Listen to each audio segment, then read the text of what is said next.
You like comic books? Comic books. Comic books. Comic books. Comic books. I'm quite keen on comic books. Movies. Movies. The movies. Stupid TV shows. TV shows. But what are some of your favorite TV shows? Can be enjoyed as video games, as TV shows, books, movies, the entire world. Wholeheartedly embrace the apocalypse. Let's start the show. Hello, everyone. Welcome to our Sunday edition of the Next Issue podcast. Jeff, how's it going? Fantastic. That's great to hear. What a wonderful Super Bowl Sunday. Super Bowl. The Super Bowl is here, and we cannot deny it. And the Olympics. The Olympics are also here. Too. I haven't looked into a lot of that other than some Italian person doing weird hand gestures, but I don't know if that was a joke or if that was a real thing. No, that was actually happened. I watched the opening ceremonies like live because they streamed them on Peacock when they were actually happening, and then they re-showed them at night. So during the middle of my workday, I was sitting there watching, and it was everything that I wanted it to be. I'm skipping ahead to what we watched this week a little bit, but okay. Just as a tease, it was everything that I imagined it could have been. It was very Italian. I've grown to love it. Yeah. I'm gathering that it's in Italy. Like I said, this is how disconnected I am from it. I didn't even know where. Where were we? We are in Italy, in Milan, I believe. Oh, very cool. Very cool. So today's going to be a very interesting day, just overall. Later on, there'll be a couple of teams playing, then a Bad Bunny concert, and then teams playing some more. Yeah. With maybe some really cool trailers in between and all that. If you want to know our full thoughts on a big game like that, you can check out yesterday's live stream where Jeff put together a menagerie of weird halftime Super Bowls. Yeah, it was. I brought something to the buffet, my own special dish to the podcast buffet yesterday. Yeah, so that was a lot of fun pitching all that too. So yeah, go check it out. But today we're here to talk about comics that we read and a few other things as well that we watched and all that. But comics is the big thing, and I want to start with something pretty cool. I just saw this. I recently, where is it? My shop puts the DC Connect on my box, and this is the book. So this is kind of what's replaced the previews for DC, and Marvel has its own thing. Like the publishers now kind of have their own thing, right? Instead of one big magazine. And also I was watching the latest Fat Man Beyond with Kevin Smith, where he talked about a new book that he's going to be working on. Bizarro Year None. I'm very intrigued by this book. Yeah. So the worst news ever. DC announces Bizarro Year None, a new 4-issue limited series from Kevin Smith, Eric Carrasco, and Nick Pitara, starring the iconic backwards opposite of Superman. First of all, I'm very intrigued by Nick Pitara because I feel like I had not heard his name on a comic in a long, long time. Probably most well known for Manhattan Projects with Charles Soule. Or no, wait. That's Hickman. Or Jonathan Hickman. Jonathan Hickman. Yeah. Sorry. Charles Soule is Letter 44, which I always get those two confused. I'm not sure why. So here, let me give you, there's a full breakdown of the comic in both the Connect and the DC website. So let me see. DC announced today Bizarro Year None, a 4-issue miniseries exploring the origin of Bizarro, Superman's legendary backwards doppelganger. So this is written by Kevin Smith and Eric Carrasco. And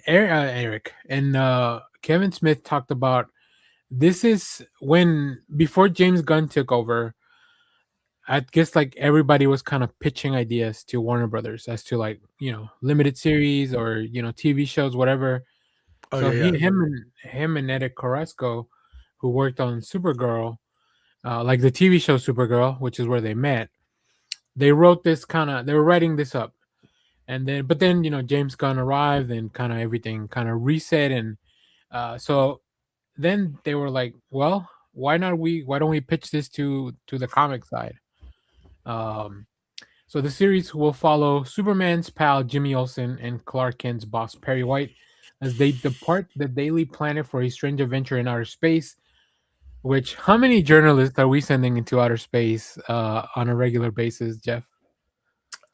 It's just Gail King. That's the only Just one. okay, so not enough is what I'm hearing. Not enough.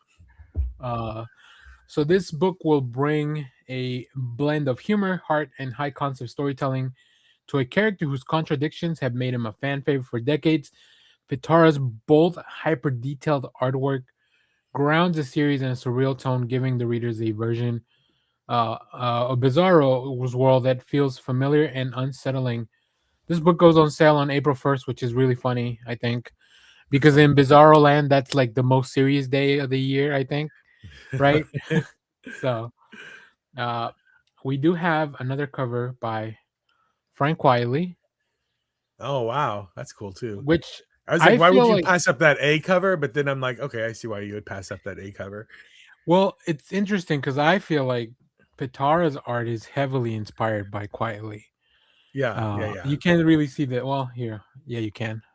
I was about to say you can't see the detail, but I have a machine that allows me to enhance. Enhance, zoom and enhance. That's right. I think that's as far as we can go, boss. Yeah. I mean, I'm excited for this. I am because he talked about it on his podcast. And because I guess they've had this idea floating around for a while. I hope that it's finished. I feel like it's been a bit since Kevin Smith has started a project and not finished it, but I feel in my head he's still notorious for that. So, that's funny. Like in the comics?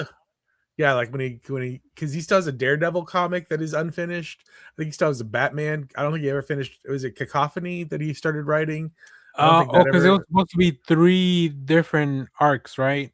And there's only 2 of them out. Yeah. I think that he's and I think there's like one or 2 more. There were like these little like one-offs, kind of stories that he just wasn't he doing a thing with Jim Lee? I don't maybe I don't remember. He gets wrapped up in a lot of projects, but now he had a pretty decent run on what was it, Green Hornet. Yeah, that's right. For Dynamite, I think. Yeah, for Dynamite, and he's written his Clark's comics and stuff. So yeah, I'm excited for it, but cautious. We have one more cover here by Ibrahim Mustafa, which that's this one's great. interesting. I love that one. That is amazing. I don't know what it's referencing. I'm sure it's something. That's what's his name? Norman Rockwell. That's a Norman Rockwell. That's why we keep you around. You and Josh you and Josh really class up the joint. Yeah, this is a Norman Rockwell painting. Okay. I knew it. See, I can tell. I've been reading comics long enough to know that it's a reference. Yeah. But I don't know all the references all the time. So, but now why is this S the correct way? Good question. Sometimes it is, sometimes it's not. Okay. I have noticed that. So I don't know. That's a good question. Maybe the cover's backwards. We'll have to read the comic to find out. Or maybe the cover's backwards. In Quietly's, it's also the correct way. Oh, look at that. Huh. So, does he maybe have to take over for Superman for a little while? Find out. I guess so. We'll have to read to find out. Oh, you shouldn't zoom in hands on Frank Wiley's work. It's terrifying. That's amazing. It's so much. I can't. You shouldn't stare at it for too long. Stare right back at your walls. Yeah. I like this. Now, on the cover of your DC Connect, there was also the announcement of Jeff Loeb and Jim Chung doing the Batman Wonder Woman. I didn't see that. It's no, it didn't happen. I'm a little concerned about that. I don't know how. You mean the cover story? The cover story that we skipped over. This feels like a Marvel move. I'm gonna say. I feel like Jeff Loeb has some kind of contract that they're just running out. I don't know, man. Yeah. Man, it probably won't be for me, but if somebody's enjoying it, I guess. I love Jim Chung artwork, so Yeah, me I'll too. check it out for the artwork. That's And then the same reason I was looking at Hush is because Jim Lee was actually like, "There's a really good work." Listen, I'm already boycotting Disney Plus. I can't be boycotting everything that I feel doesn't quite deserve my money, but I'm at the end of the day, I'm still a fanboy. Yeah. Whatever. And when is that Hush gonna finish? Like that, we've been it went after 6 issues, it went on hiatus, came back for 1, and then is gone again. Jim Lee's a busy man. All right. So who knows? We'll see. We'll find out in the future. They should get well, he's a comic skater, and it won't make it's not as funny as a joke, but if they get Art T. Bear to finish the work, because he's the guy that replaced Jim Lee on the X-Men after Jim Lee left to go do Wildcats. They had Art T. Bear finish that run for the next few issues. Just have Scott Williams do it. Yeah, just have Scott Williams do it. He's probably inked enough of Jim Lee's work to be like, I could do it. I could do it. Sometimes I'll look at Jonathan Glapian, I think it's the name, who's inked a lot of the Batman from Capullo. Mm-hmm. And I'm like, oh yeah, I mean, you can definitely make it look. He's got his own style, but it's like there's stuff in there that you can kind of tell. So all right, let's get into it. Let's get into the meat of things here. Jeff, what have you watched this week? I watched the Olympic ceremonies. We'll get that out of the way real quick. Yeah, let's do it. Get into it. There's one controversial part. They had some opening ceremony like dances and whatnot at the beginning. Those were extremely trippy. They had like people dressed up in different colors. They kind of reference the Renaissance paintings and like all the Italian fashion, the fashion that comes out of Italy, the Italian designers and the composers, all the great Italian composers. So the first part was kind of really an homage to Italy's history and culture and whatnot. Mm-hmm. And then they did the Parade of Nations. So all the athletes came out, and then they did all the presidents or whatever of the Olympic Committee did all their talking, and they lit the torch, and they went back into the opening ceremony, like more production stuff. And it started off with this animation. The second part of it started off with this animation that most people are like, this feels very AI, and it's weird because it's like it looks like it almost feels like old school rotoscope, but not quite, because it has that AI flavor to it. And it's of this like hot Italian girl flying through the air and into like the different sports of the Winter Olympics. And then this Italian model girl comes out on the stage, and she runs around, and it's this kind of this wacky do. She's like talking on the phone and like doing all these dances with all these other Italian dudes, and it's very 1970s like Italian film weirdness to it. I feel like they would, if they could have gotten away with it, they all would have been smoking cigarettes and riding Vespas and stuff. I am glad I was under the influence of something of my own while watching it, because it was pretty intense. Dang, but it was also like, yeah, well, well, we got our friends from Reddit hooked us up, so hopefully this won't kick us off. We'll see. Oh yeah, this is the thing. So most people are like, "Oh, this is totally AI."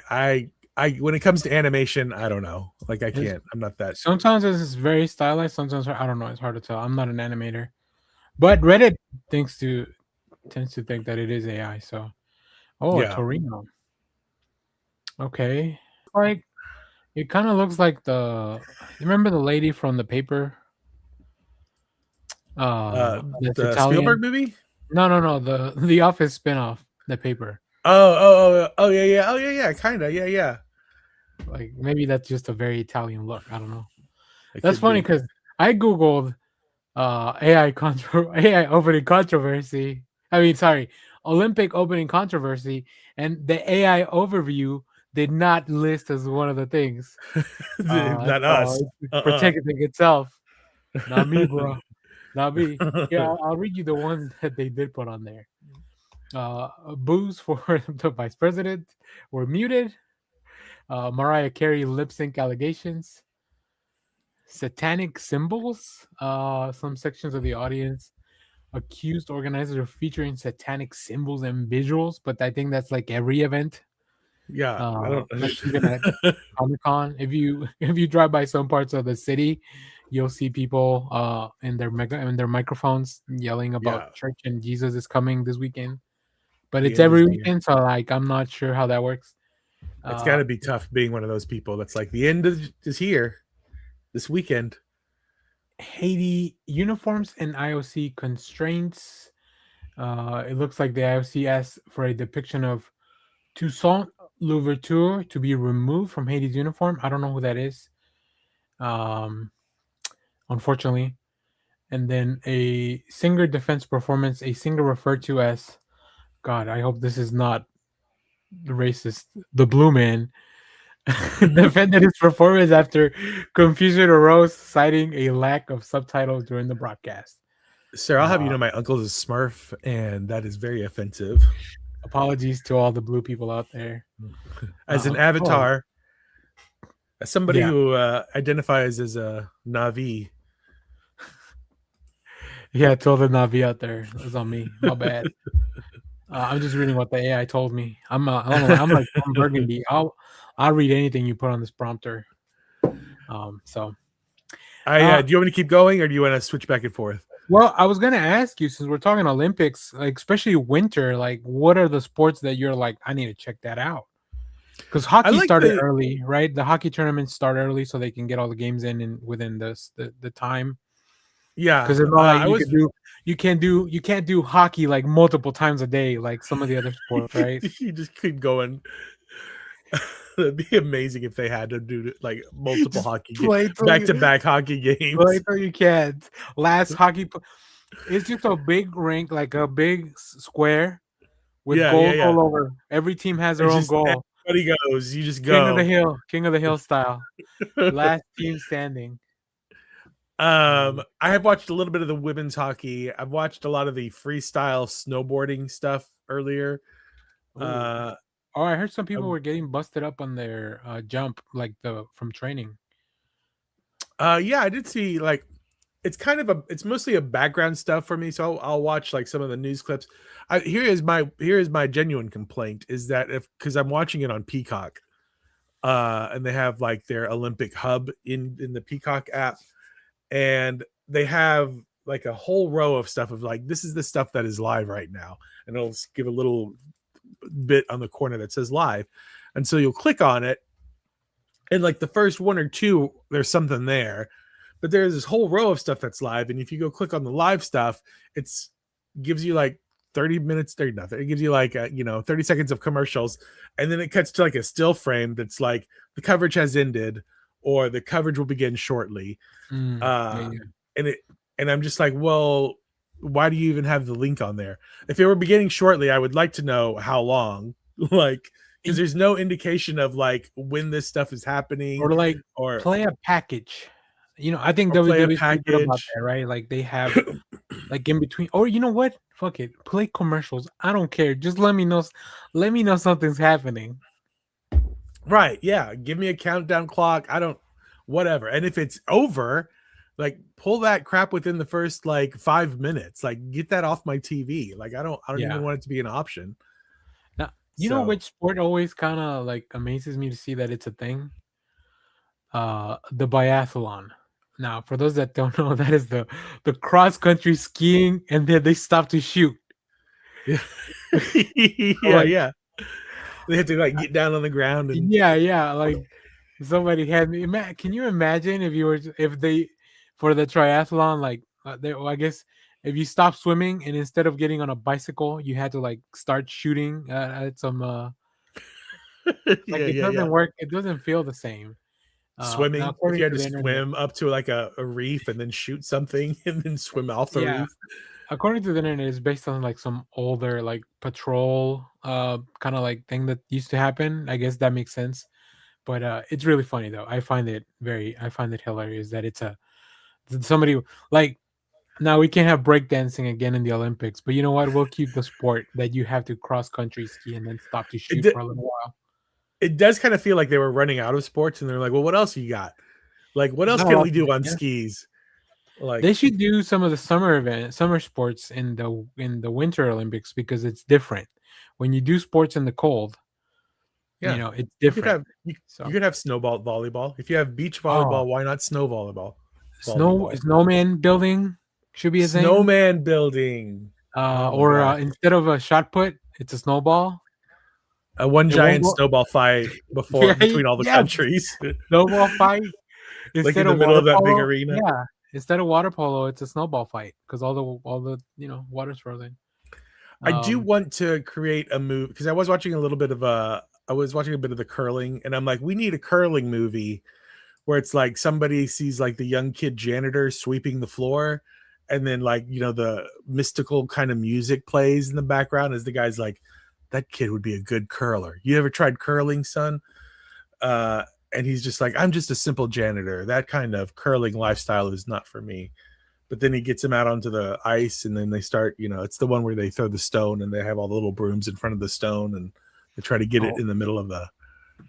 I am well aware of what curling is. It's one of the ones that I'm like, could I do that? And not that I could. But see, like, it feels like there's a story here.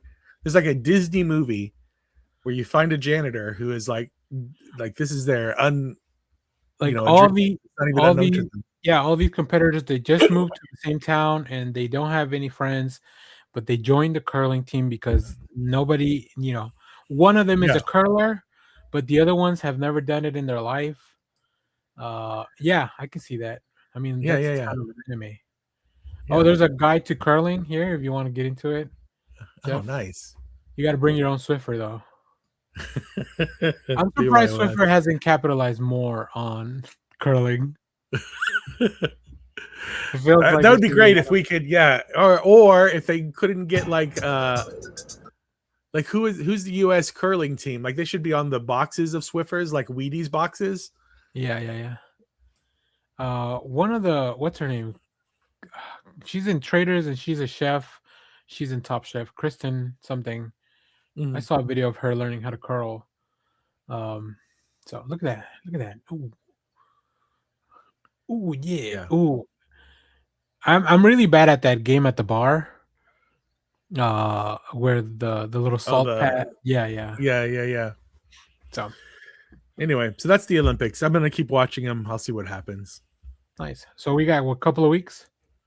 2 weeks worth of Olympics. I'm glad I said that. Can I ever give you my one complaint about the Olympics? Yes. I woke up Friday morning.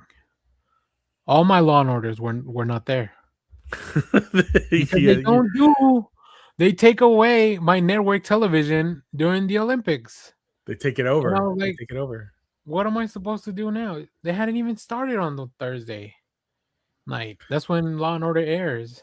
This is when you become a figure skating expert.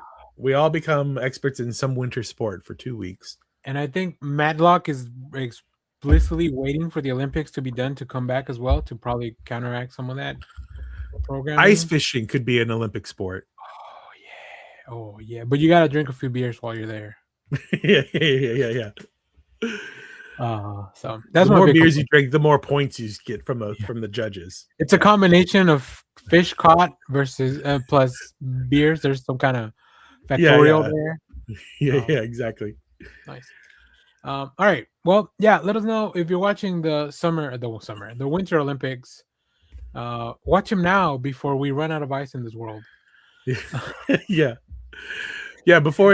the end, in 30 years, the Winter Olympics are going to be like, who can stay on the last polar, the iceberg or whatever. Look for the snow. It's going to be find the snow. Look for snow. Find snow.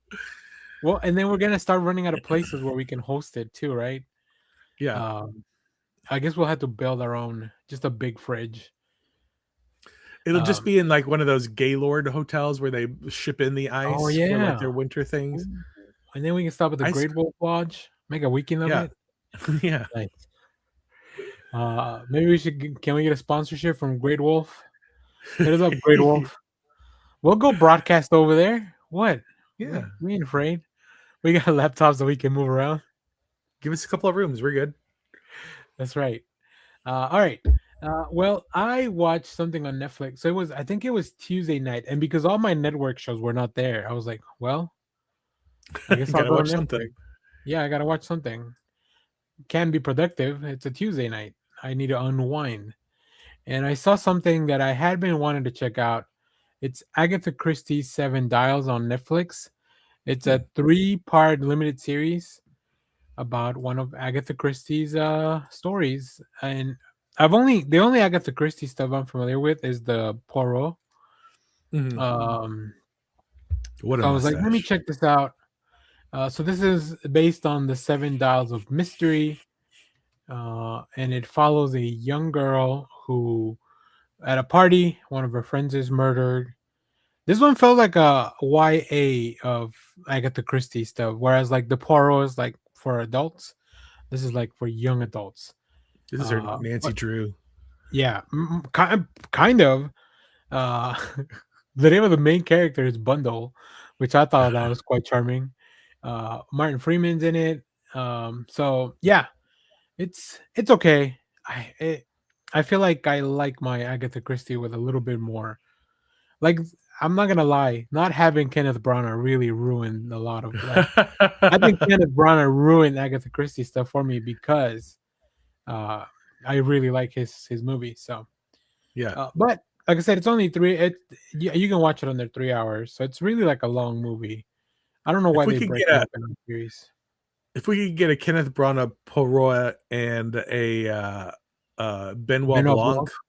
yeah, movie together, like if those two guys could work together somehow through time travel shenanigans or whatever. Do you How have did to I have get? a French sounding name to be a good investigator? I think so. Because I think Clouseau? Poirot's Clouseau? Franco-Belgian, if I'm not mistaken, and I think Benoit Blanc is Cajun or French Cajun. Yeah. So it can't be French. You can't be French, but you have to be from one of the places that France had Adjacent. some influence over. So maybe we'll Yeah, get a French Canadian next. What's Will Arnett doing? I think he's French Canadian. What's Kevin Owens doing? I know he's French Canadian. Oh, he's definitely French Canadian. Yeah, he's available. Boom. I'll watch Yeah. Kevin. Oh, I would watch Kevin Owens solve a mystery. I mean, it could be like we're doing all kinds, because last week I think we pitched AJ Styles travel show. Oh yeah, So- with No Marita. Yeah. And then we could have right after that we could have our Kevin Owens detective mystery Oh my Cajun God. mystery show. That's right. Agent Cannonball. That's his name. All right. What else did you watch? Did you watch anything else, Jeff? You did. I did. I'm saving the best one for last, but I'll quickly get into. I did watch episodes 1 and 2 of Wonder Man. Thank you for allowing me to do that. I'm gonna try to watch the rest. Although episode Jeff is talking to 6 God directly there, not me. Yes. Yeah, not anybody in particular. Although whatever deity he believes in. I really enjoyed the first 2 episodes. It is very much it's far more about the world of acting than it is anything superheroes at all right now. And I really enjoy it, and I think it's great. And what's his name? Wonder Man is great, and Ben Kingsley is great, and and I have some questions, but I'm gonna wait till I finish it. Cool. So I'm not gonna get into it. I'm glad to hear that. All right, let me do one more because we have 3 each, so we'll just go back and forth. I was watching, and funny enough, I watched everything on the same day because I was working from home. So, once again, I was like, well, sometimes I don't want to watch YouTube anymore. You have it on the background, and then during my lunch hour, I was like, well, I want to watch something with a little bit more substance, and I saw that the movie Hell or High Water was, I don't know why Netflix recommended it to me, but I had already seen it on Netflix, so I don't know if they forget, like, or maybe they're just Yeah. like, you want to watch it again. But I love that movie. It was one of my favorite movies when it came out back in, I don't know, 2018. It's What about is that? it Hell or High Water. It's about two brothers that they start robbing banks in like Midland, Texas, like in that area. Oh, But they okay. start Yeah, hitting yeah, these yeah, yeah. little small banks, and then Jeff Bridges has to go after them with Chris Pine, and then I forget the name of the other actor, but he's always like a little like a little bad guy and stuff, and he's really good. The movie's really really good. I love that movie. It's like it's kind of the movie that allowed me to be like, oh, I should look into more westerns because it's like a neo western. So I was like, Mhm. after watching that, I was like, I should really open myself up to do more westerns. So yeah, if you haven't seen it, I highly recommend it. It's from 2016, so that was 10 years ago. And Oof. the other actor is Ben Foster. Okay. Yeah, yeah, yeah. Yeah, yeah. So it's great. Yeah, I really really enjoy that movie. So Nice. Do you have a list of westerns you're gonna start watching? Have you seen Unforgiven? I have not seen that one, but I have seen a lot more westerns since then, like True Grit, Three Ton of True Grit. Yuma. Yeah, I've seen a bunch since then. More of the more recent westerns. I did go back and watch Tombstone last year, since Mhm. unfortunately Val Kilmer passed away. So I was like, it's probably about time. I haven't seen any of the Clint Eastwood ones. Maybe I should. Um, like Yeah, the older spaghetti western ones are fine. Or I mean, Unforgiven is like one of the best movies ever. okay. Um, And not and just a kick-ass westerns. Metallica track. So yeah, I don't think we can go wrong.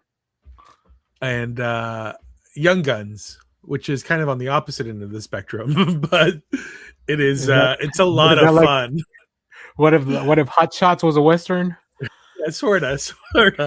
It's I not think it's it's not a a lot of the comedy. same people, right? It's a lot of the same people. Yeah, it's not a comedy, but it is Emilio Estevez, Lou Diamond Phillips, Kiefer Sutherland, Charlie Sheen. Like it's the Brat Pack in the Western movie, Okay, but okay. it's fun. It's real fun, and it kicked off for me like the biggest deep dive into Billy the Kid. Like when I was a little kid, like I Mm. went and like got and picked up all the kinds of library books about Billy the Kid after watching this thing, because we didn't Damn. have internet back then. Oh yeah, you had to So go to the library. I had to go to Ooh, the let's library. see. Unforgiven. Damn, Clint Eastwood, Gene Hackman, Morgan Freeman, Richard Harris. It's gonna change your life.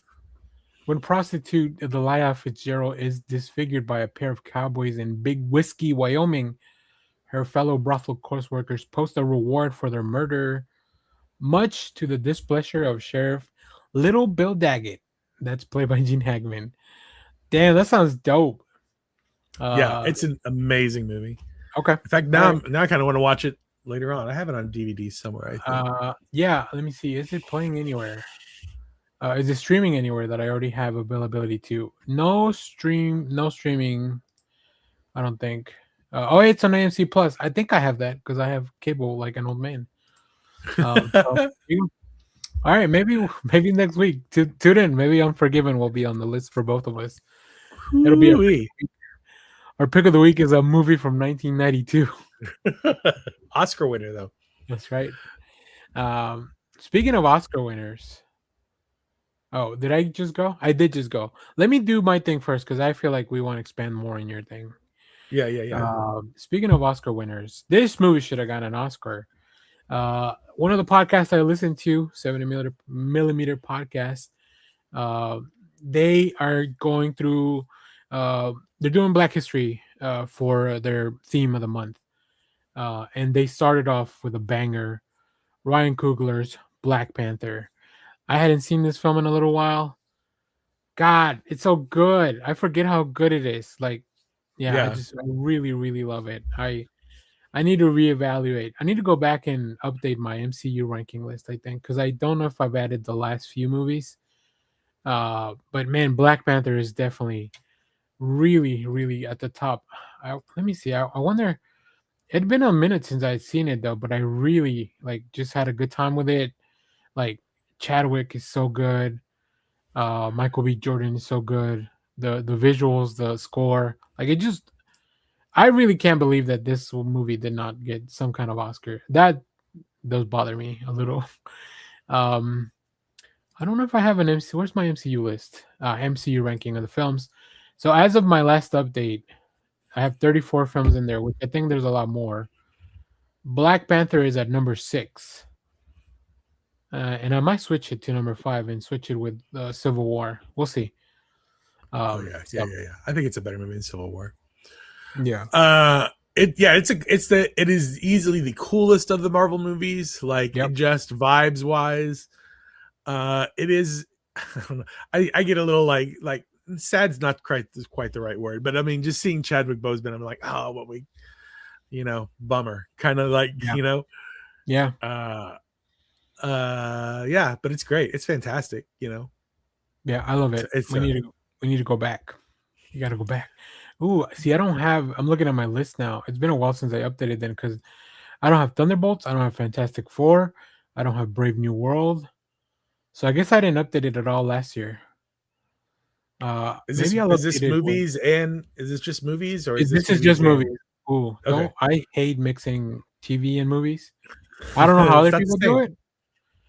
I don't even log limited series on Letterboxd. I was talking to this with some people on the Discord. Like, I was like, am I the weird one for not liking to log movies on Letterboxd? I mean, I only want to log movies on Letterboxd, like whether they're shorts, documentaries, or actual feature films.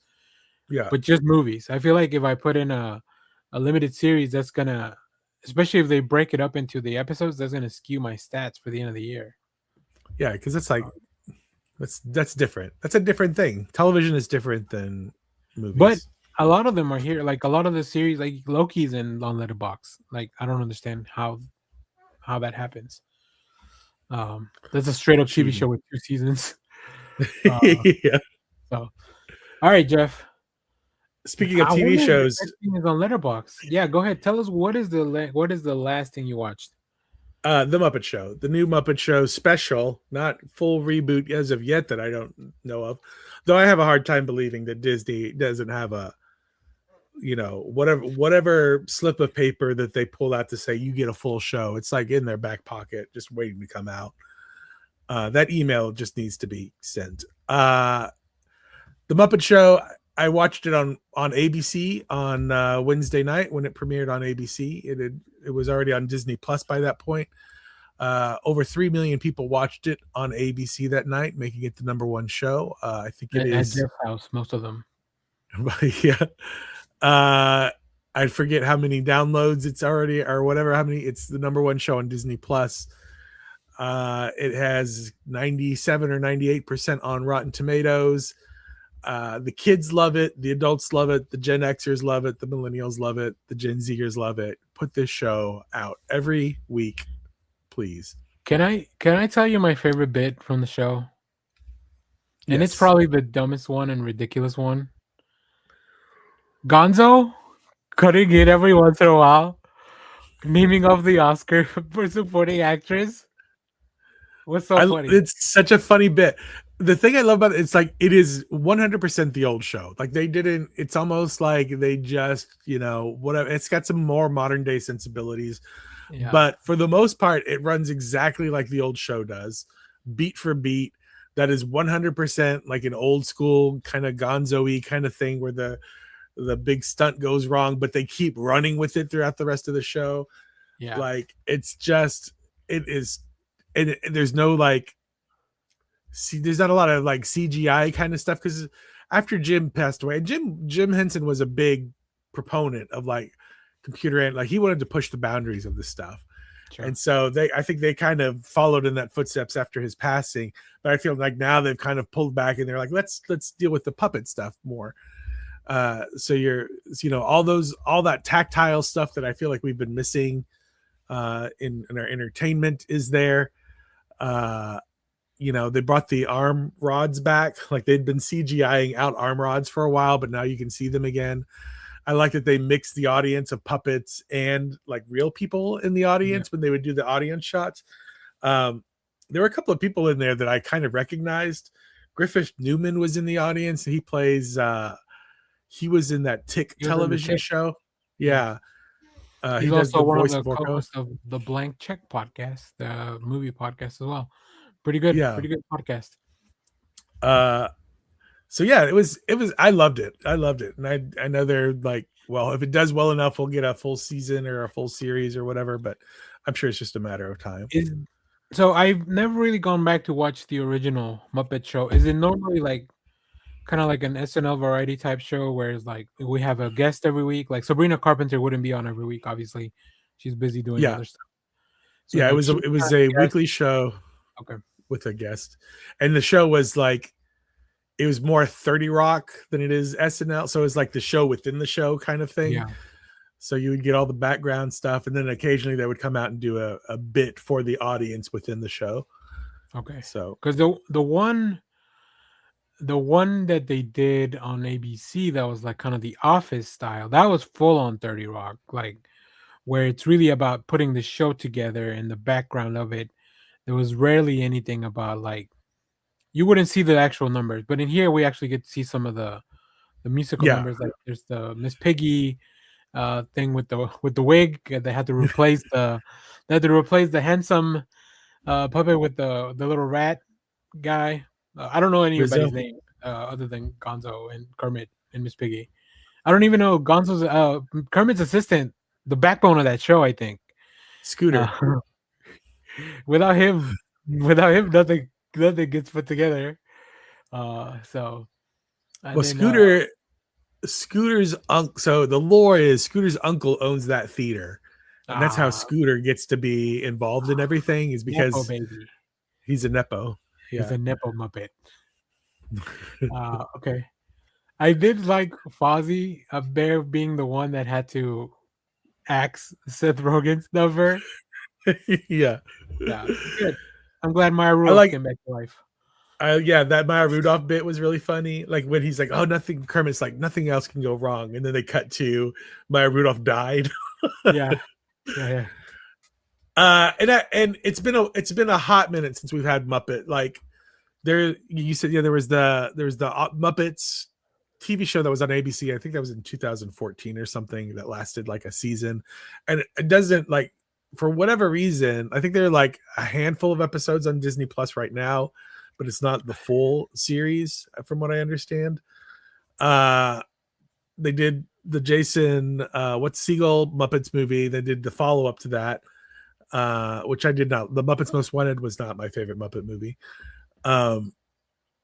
They did Muppets Mayhem like 2 or 3 years ago, which I absolutely loved. I think it was super funny. And now this show, but I think people think of the Muppets as like the Sesame Street characters. And so when the Muppets get sassy or whatever, they're all like, well, what's going on? These are for, this is not for kids. And I'm like, well, they are for kids, but it's like Pixar. Pixar can play to both worlds. And that's what the Muppets are.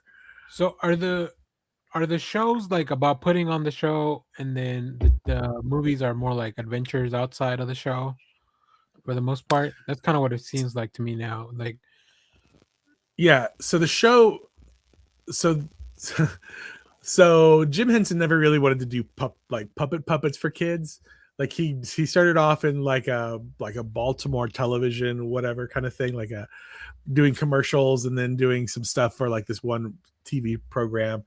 And then he got headhunted by the woman that would eventually start Sesame Street, Joe Gans Cooney.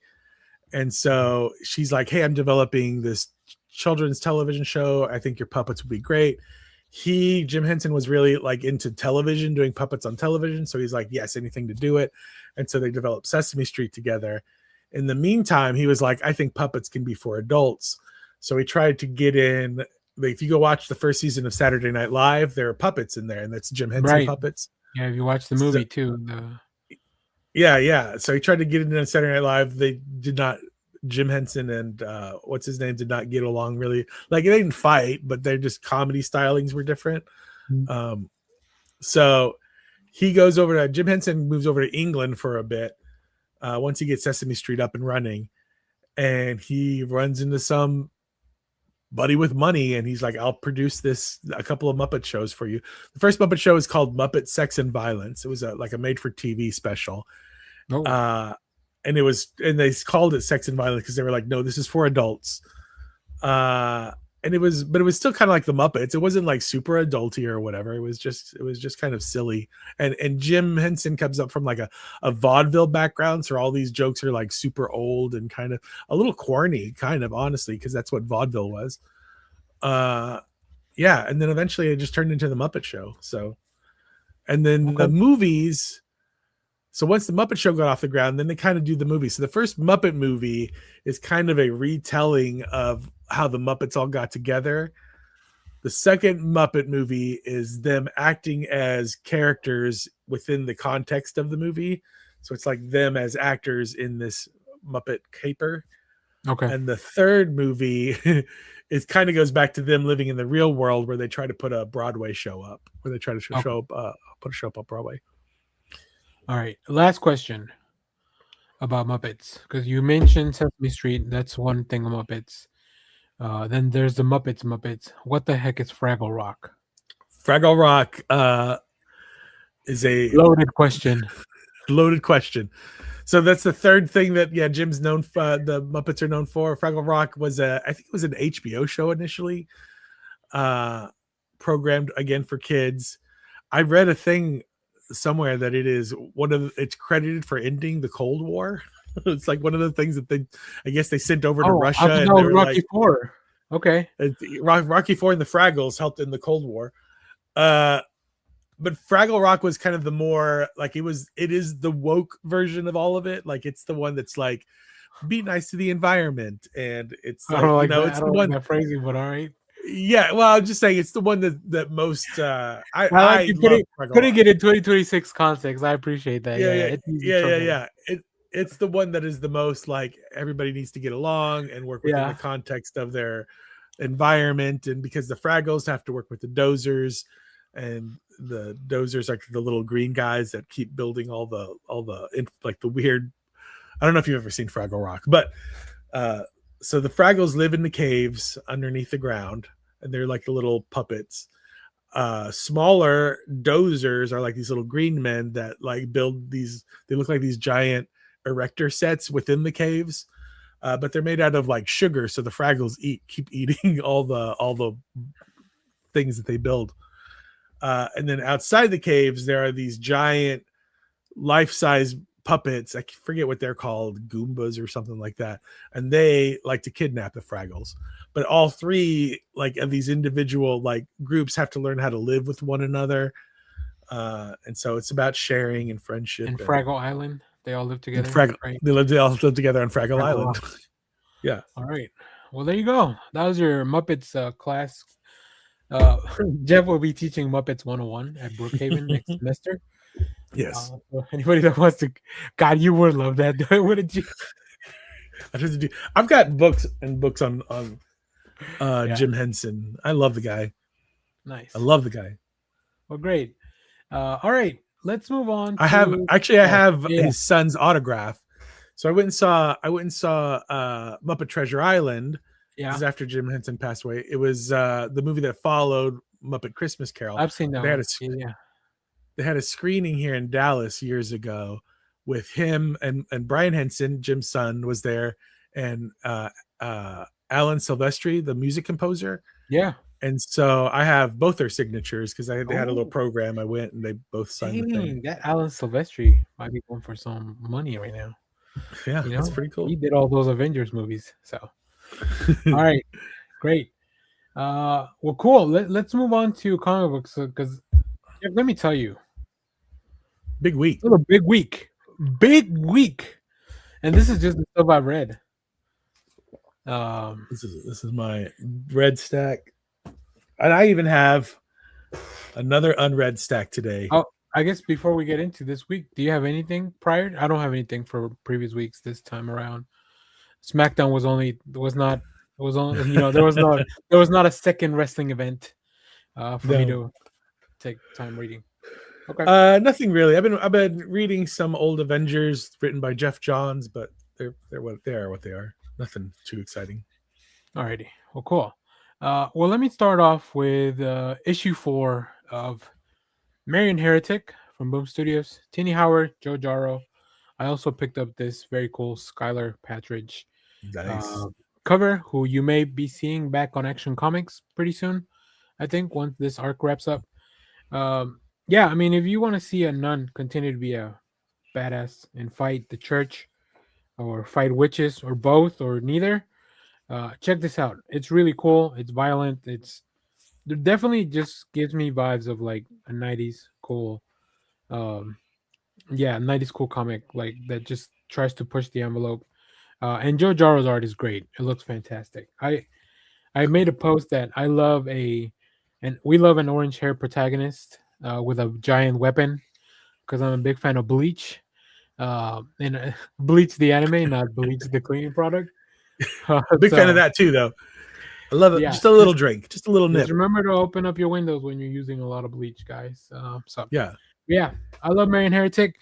I think there's one more issue out, and then I don't know what's happening after that to the series. Hopefully, it keeps going. But if we only get 5 issues, then I'll be really happy that we had something really fun. Yeah. So, Better to have loved. that's right. Better to have loved than lost. Than to Than to have loved at all. Yeah. Okay. What do you got, Jeff? Nova Centurion number 4. This continues to be a pretty good book. I might dump out at the first break. I think we've already hit the first break. This kind of feels like this picks up the story arc. Yeah. It's fun. I just don't know how important it feels. It feels like it's just kind of, and this will be a reoccurring theme as I continue to go through the Marvel books this week. Welcome to our segment, Jeff Drops Comics. yeah. Because there's a lot of comics that are out there, and but you all got to fight for my dollars. And if you're not, it's the problem fun. is that there's only a limited amount of dollars. It's really not that there's a lot of comics out there, right? Yeah. So. Yeah, exactly. So it's fun. It's fine. My thing is it's dealing. I'm not super familiar with the cosmic Marvel stuff, and so there's a lot of like hints to like stuff that has happened prior that I'm just not aware of. We get at the end of this issue, Nova and Star-Lord comes back. I know they're on the outs with one another. So I'm kind of curious to see how that goes, but ultimately I'm just like, is this like every week after I finish reading it, I'm just like, I don't know if I really got everything out of that. Anything, I really think that, I mean, Jed McKay's been writing so much Marvel for so long that I wonder if at some point, like as a writer, the well starts running a little dry.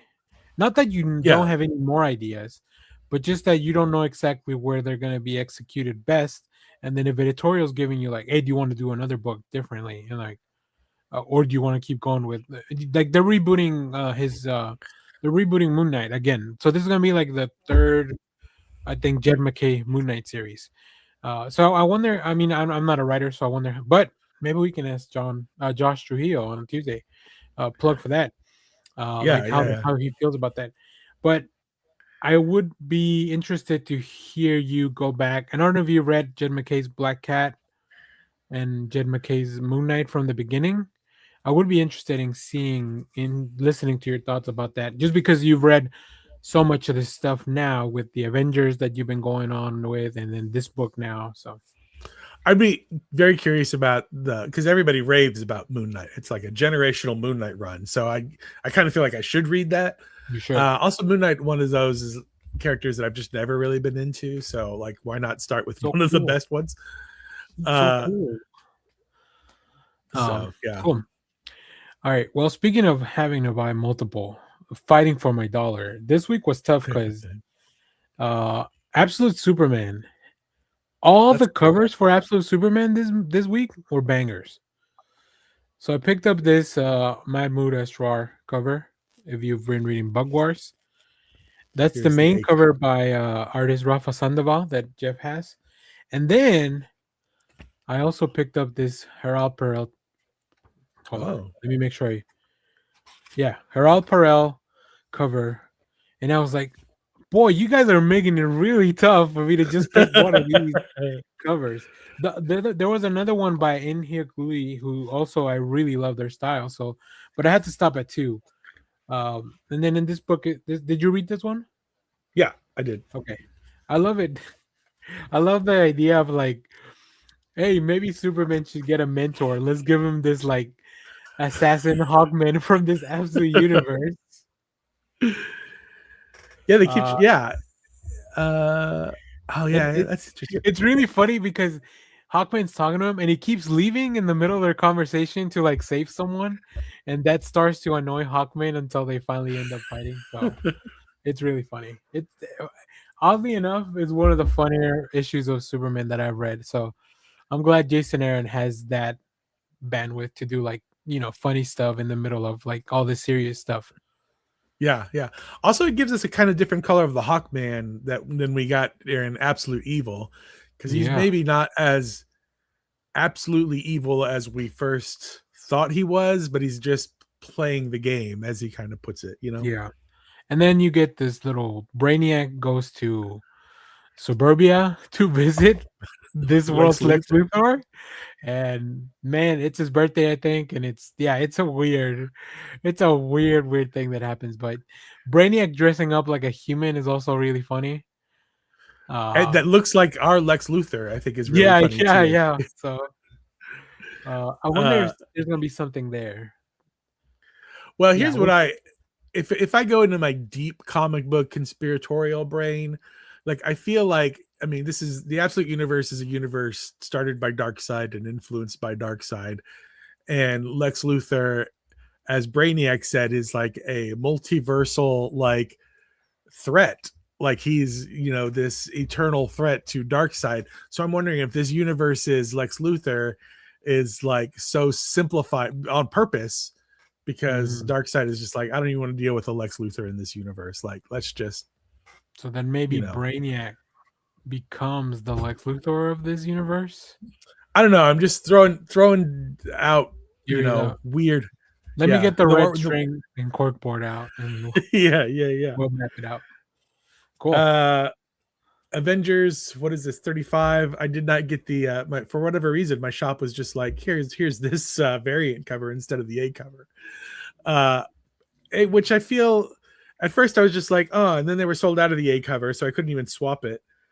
Did you think about not picking it up because you're like, well, this doesn't even connect to my other one, so like, what's the point? Kind of, but these wraparound. Well, the problem with this is like they're wraparounds, aren't they? And they're back to that. No, they're not. No, they're not. Oh, they're not. It's just the front. It's just the front. Oh, it's just the front. Okay. So the three covers will be just one big picture.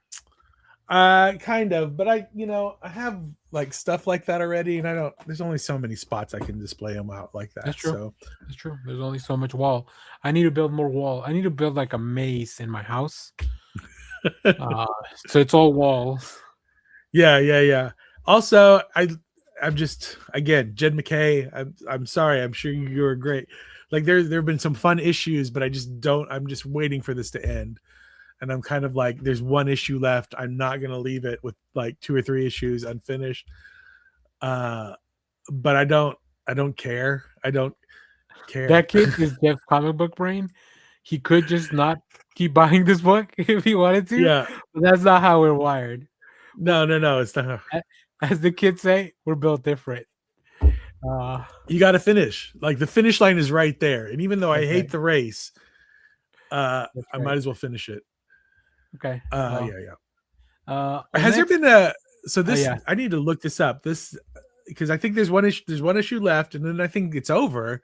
I haven't seen anything about a new Avengers run kicking off. Bendis was coming back to do. I haven't seen anything. I need to look into this because all right, I was thinking about this the other day, then I forgot. All right. We'll figure it out. I feel like Avengers is one of those evergreen titles that should not be stopped. Yeah. Maybe for better or worse. So all right. Well, next on my list, really cool title here. Here, let me unfold it because it's a wraparound cover. Wraparound. DCKO boss battle. Oh, that is a cool cover. This is the Jeff Spokes foil. You did well. At least you did get the one you wanted there. Yeah. Oh, I guess here I Yeah. can show you all the main cover as well. There's that. Yeah. This was fun. Like, I don't know if it was consequential to anything, but it was fun. This week's KO books, I definitely felt like, oh, this is money. This is money grabbing. But at the same time, I was like, but I had fun on the ride. Like, this is complete. The concept of this was so cool. The execution is just like, well, they're here in the book, and you see them do a little bit of stuff, but like then they take it away almost as quickly. I don't want to call it junk food, but it's like those. It's the beaver nuggets you shouldn't have picked up at the Buc-ee's, right. because like who eats that much sugar at once, right? Yeah. So I remember Scott Snyder talking about this happening, and it was just like a midnight phone call between him and Jim Lee, who was like, it was like a dream that Jim Lee had or something. It was like, what if we could like incorporate all these other characters just as a one-off to a thing? And it feels like it probably should have stayed the phone call, but I don't know, in concept, it's fun. It's a super fun book, but it does feel where I'm like, this is the DLC stuff that you don't have to get. Did you have a favorite confrontation? I think the Annabelle Joker was pretty unhinged. Because Annabelle's a doll. She doesn't do anything. Oh yeah. At one point he's just like, "Oh, you moved." I think it's the Samantha Lex Luthor. I think is so great. Really good too. Yeah, they got some. I mean, I think Jeremy Adams is really good at writing this kind of stuff because he also did the Kids Are All Fight from last week. Mm-hmm. Mm-hmm. He's just kind of good at like, you're gonna give me a bunch of characters and we're gonna do nonsense that maybe, like I said, it's maybe not super consequential for like I've already read the next issue of DCKO, so like you could go into it without reading this. But it was still fun to see all the characters. Like, we've all wanted to see Homelander fight Superman, I think, at some point. So yeah, even the setup for the book is very side questy, where they were like, it picks up right at the end of the last issue of DCKO, where the mainline DC heroes spoilers for 3. They're about to face off against the Absolute heroes, and then World Forger or whatever his name is like, oh, you guys aren't ready for this fight. We need to charge you up, so go fight these other people to try. Like, the whole thing, the DCKO is the video game crossover event that you're right. This is the DLC that you don't even, you get this when you buy something else. That's what this DLC is. Yeah, it's the DLC. For Tuesday, I read Planet of the Apes, Fantastic Four. I'm glad because I was probably not going to pick this up if we were not interviewing Josh Trujillo, but this was pretty good. Also, I thought this was going to be a one shot. It is not. It is a mini series. I think it's 4. We were getting to the end of the book, and I was like, I don't know how they're going to wrap this up in like the next 2 pages, and turns out they weren't. Yeah. Now, tell me how upset you were that this is not with the Mark Wahlberg movie. That's one of my questions. I was like, one of the questions, I started coming up with lists of questions. I was like, did you get to choose which Planet of the Apes you could have used? Could we have had a James Franco in this?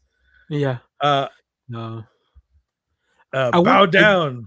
I do wonder, is this just a teaser? Is this just a cover for fun, or is this something that's going to come into play? Because if Thor shows up, the apes are done, I want to say. Although maybe not. Not if he loses powers. Dr. Doom's going to be there. Yeah, it's really fun. I really enjoyed it. I think the art really works for both. I'm surprised this hadn't happened before, too. That's another thing. As I was reading it, I was like, why hasn't this been done? And maybe it's because Disney didn't own all of it yet. Yeah, yeah. My question, so I started coming up with a series of questions, which would be like, is this Josh pitching them? He's like, hey, now that you guys, I've always been a fan of whatever, or is this them saying we want to do this? They put out like an open call, or do they headhunt him and they're like, we want you to write this? And then 2, have you looked at what else Fox properties that Disney owns now? I mean, we've got Predator, we've got Aliens, we've got Planet of the Apes. They also own Home Alone. Could we pitch Home Alone 2, like where he just like for the little bit that he gets lost in New York, he also has to defend Avengers Mansion, and then like through, like he's like in the park with the bird lady, and he's running from the wet bandits or whatever, and then he runs into the Avengers Mansion while Ultron's attacking, and then he has to Home Alone the Avengers Mansion. But then at the end of it, he gets his mind erased, and then they just go back into Home Alone 2, and he forgets the whole thing happens. He stumbles into that giant Krakoan tree that the X-Men have. Stumbles into that giant Krakoan tree. Yeah, we could do so many things with the Home Alone. John McClane, also owned by Disney now, and he's from New York. Like him and Spider-Man, a John McClane Spider-Man. Yeah. Even if he's rarely in New York in his movies, he is from New York. That's where he lives most of the time. Because, well, I guess the third one, that one does happen in New York, right? With A Vengeance, the one with Sam Jackson. Yeah, that one does happen in New York. Yeah. But outside of that, I think the first 2, he's on an airport in somewhere else. But I'm saying we pitch this to Josh just for him to pitch to Marvel. Yeah, we might have to sign NDAs. We'll see. Yeah.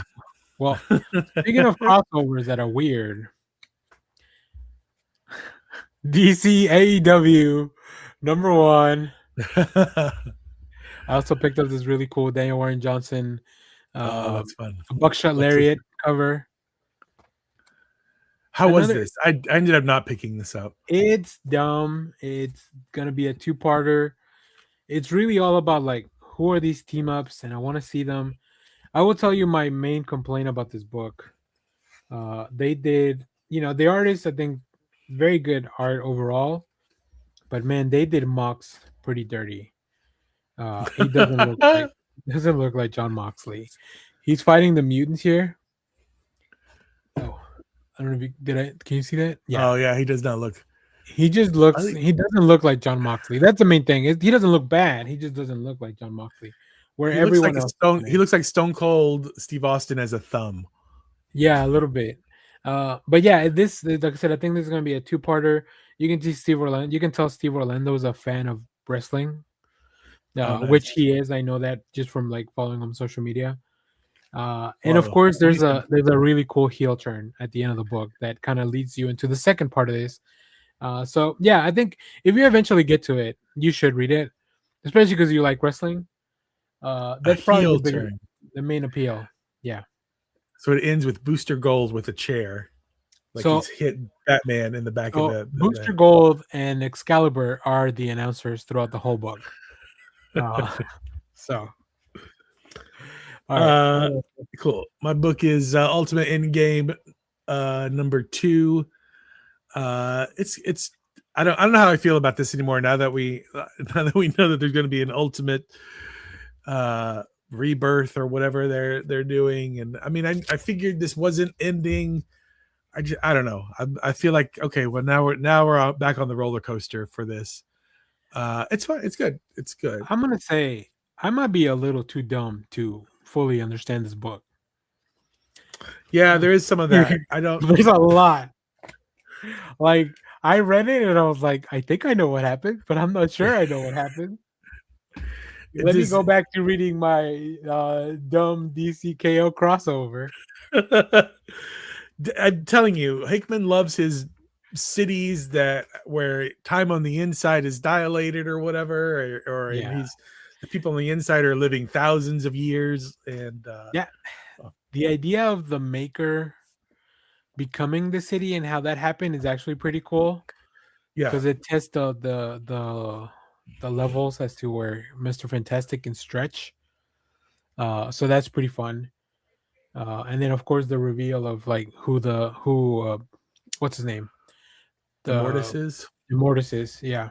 So I like it though. I'm still very, like I said, outside of like me not being 100% sure on everything that happened, I really like it. And it's fun to have 2 artists. I do feel like the stuff on the outside of the bubble felt a little inconsequential. Like I love Terry Dotson's work on the art, but I'm like, can we just Could we spend a few more pages instead, like Is this explaining what's going on inside? is that a 4 or 5 issue? Do you know? I think it's 4. Okay. And I only say that because that's what Marvel trades are now. They're 4 issues, and these are oversized. I think these are 32 pages. Don't give They them credit. better It's be still if they're charging me $4.99. It's shrinkflation. Yeah. Marvel's the worst at it. I picked up Ripcord #1 by Colin Bunn. It was pretty good. I don't know if I'm going to keep going with it. I do love a story of revenge and violence, which I thought was going to be more horror tinted, but I think that's why because I was like, oh, maybe it's a horror thing. It does seem like just a straightforward, like, I'm looking for there's one person looking for her sister, and she's kicking the crap out of anybody that gets in her way. Yeah, let me make sure I know what your. Oh yeah, I saw what your pick is. Okay. Next for me, I mean, almost my pick of the week, Batman number 5. To be fair though, Batman number 5 is always almost my pick of the week. I also picked up the gadget variant. This was so cool. Like, just like I don't know when the last time we saw the Monster Man was. But there's a lot that happens in here. We get the fight, we get the confrontation with Damien, we get the little kid going off to Harvey with the tape. We get Tim and his new decision, and all that coded in this, like, in some of the coolest art that. Oh, and then also the date aftermath with the doctor, and then the reveal at the last page. Yeah, there's a lot, and there's the post-credit scene. Yeah, this page though, when he deploys the bat hook. Yeah, that's a cool page. This is just it's a fun Batman run. Yeah, I love that interaction he has with that lady who she's like, "Please, Batman, save me," and she's like, "Oh, that's what the ears are for. That you can hear everything." And he's just like, "Yeah, sure." When you're in trouble and you need Batman. Yeah. You know what? Honestly, it reminds me of this is going to be a weird comparison, but like Chris Claremont, X-Men, because everything feels consequential, you know, like there's Tim getting hurt there's a reaction to that. Like Tim is now out, you know, and then, you know, there's everything is. There's no loose threads. There's nothing that is wasted. Everything has meaning and intention and a purpose. Yeah. And it's just fun. And you're seeing a more well-rounded version of all these characters because it's not just superheroics or whatever. I really can't wait for them to pay off Batman talking to nothing and pretending it's Alfred. Yeah. I think that's going to be really interesting. Because I don't know what that's gonna lead to. At first, I thought it might be some kind of implant that Bruce has, and it's some kind of AI Alfred or something like that, which could be interesting. But I also think, like, oh, maybe Bruce isn't all right. Maybe there's a reason that he's looking at this doctor who helps people out mentally. I think it's more fun if it's that. I mean, if it's just like an AI that he's talking to, that's not Volume 3. Fun. Bruce gets therapy finally. Real quick, I'll talk about this Thundar. We talked about it last week, but I did pick it up, and it's fun. I picked this up as well. It's great. I mean, if you haven't seen our full review, we did a full thing. You guys go into detail as to like who Thunder was, like in the cartoons and all that. We looked at all the covers. Yeah, it's fun. Once again, Jason Aaron, doing really cool stuff. Okay. I also read Dork #1. Oh yeah. This is a new book by Brett Bean and Jean-Francois Beaulieu. Half dwarf, half orc, all dork. This is a really cool Jorge Corona. Have you read this one yet? Not yet. It's in my to be read pile. Okay. So I think if you like that Barbarian book from Vault, I think you're gonna like this. I think you're gonna like this. I'm gonna say that's all I'm gonna say because I do want you to read it and experience it. But the art feels very Bone inspired. It does look very childlike, cartoony. Asterix, that the French Viking. Mm-hmm. Yeah. So that's why. But I picked up this one because I was like, oh, that's a gnarly cover. I love Horde Corona. Yeah. Here's the Yeah. yeah. Yeah. So yeah, I really like it. I do think I'm gonna wait for the trade on this. Because I feel like this feels like a mini series to me. But it's really fun. Nice. All right. What else, Jeff? This is the last book that I read before my picks of the week and before the ones I have not read. Magic and Colossus #1. This is I have that book. I picked that book up as well, and I don't know what the heck I did with it. It's by Ashley Allen with art by German Peralta. Yeah. It's okay. I really want to give all these like characters a shot, like, because one of my big long-standing just not complaints but just things about the X-Men is like Wolverine's the only one that has ever gotten his own like solo series for a very long time, continuously. And I was like, I don't understand why none of the X-Men did. So but then when they do, I tend not to support those books, which is on me. Yeah, so Jeff, give you the chance. Yeah. So now I'm gonna put my money where my mouth is, and I'm gonna try to read these things because I feel like this book reads a lot better if you had been reading the previous Magic series, which may probably be part of why you're like, what? What? Yeah. Well, part of my what is coming from Colossus's side, because I'm very confused as to I need a primer on Colossus's like where he's been, what's been going on with him, because I feel like he's one of the mutants that got lost in the post Krakoan shuffle or the Krakoan shuffle. He was classic X-Men, fan favorite, loved by all, died of the legacy virus. In the 2000s, came back a little bit later, and then he was going to get married to Kitty. Kitty left him at the altar, and then he's just been kind of depressed ever since, from what I understand. But then they rebooted with Krakoa. And the first thing we see out of him as Krakoa is he was being smuggled or something as a mutant in a boat, and Kitty had to go and save him when she was part of the Marauders. And then he just spent the rest of his time in Krakoa being modeling and painting. And so I don't like when he shows up here, being chased by demons. I'm like, brother, Wolverine's like your brother. Why are you handling this on your own? Yeah. What are you doing? And then Magic shows up. I'm like, your sister, like is ruler of Limbo. Like, why are you just why are you hanging out by yourself? It's okay. When you said like there was a Magic book before this is part of my thing with Marvel. I don't feel like Marvel has faith in its own work. So Scarlet Witch has been rebooted not rebooted. It's the same team that's been doing it, but it's 4 different series now. And I think that they're afraid to just run with a series, to commit to a series. Because Scarlet Witch should be like around a 30 to 40 issue series by now. And there's something, I know there's a lot of like, well, #1 sell better, but I feel like DC's backed away from that. World's Finest is closing in on 50 issues. Catwoman like 85. Catwoman. I think Catwoman may be the longest running one outside of like Detective in Action.